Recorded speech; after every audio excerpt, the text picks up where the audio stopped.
જય ભોળાના મિત્રો, તો સવારમાં ભોળાનાથના દર્શન કરીને હું જયદીપભાઈ અને જિગ્નેશભાઈ નીકળી ગયા હતા રાણપુર જવા. રાણપુર એટલા માટે જવાનું છે કારણ કે આપણે પોસ્ટ ઓફિસ થોડું કામ છે, તો ફાઇનલી પહોંચી ગયા હતા પોસ્ટ ઓફિસ અને પતાવી દીધું આપણું કામ અને પાછા આપણે નીકળી ગયા ઘર તરફ.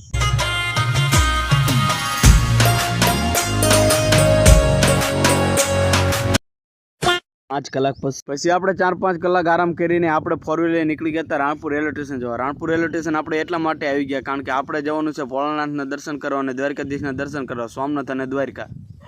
પછી રાણપુર ટ્રેનની ટિકિટ લઈને આપણે બેસી ગયા હતા ટ્રેનમાં. થોડીક વાર ટ્રેનમાં ટ્રાવેલિંગ કરીને પાછા આપણે આવી ગયા હતા વઢવાણ સિટી. તો વઢવાણ પહોંચી ગયા અને હતું ટ્રેનનું ક્રોસિંગ, તો વિશાલભાઈ અને જિગ્નેશભાઈ પાડવા મંડી ગયા હતા કેમેરામાં ફોટા.